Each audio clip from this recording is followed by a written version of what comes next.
topic para karong gabi una is absolute faith, but have not love, I am nothing. Again, absolute faith, but have not love, I am nothing. Pasabot kung na ako'y pagtuo, pero wala ko'y gugma, wala gihapon ko.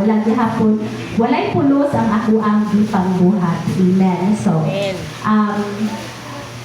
tinuod na ang Ginoo mubuhat dun sa tanang butang. Amen? Siya ang deliver nato, siya ang buayon nato, siya ang muhatag ka nato o kagawasan. Pero sa kanunay sa karong previous na mga simana nga ato ang itun-an is gihatangan ta sa gahom sa Ginoo nga mosulti yun sa mga butod sa ato ang kinabuhi.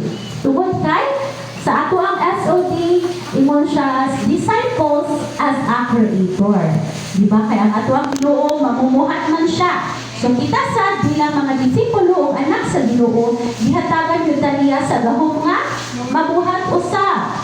Busa, kana nagpasabot nga, kita usab na mga disipulo, makabuhat sa mga butang nga nabuhat sa Ginoo. In fact, kita nga, greater works than this can you do. Amen.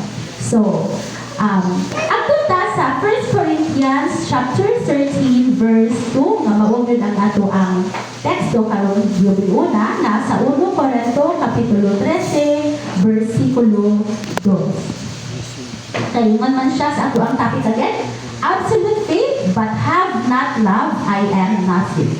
So sa 1 Corinthians 13 verse 2 King James Version, imon siya, and though I have the gift of prophecy and understand all mysteries and all knowledge, and though I have all faith so that I could remove mountains and have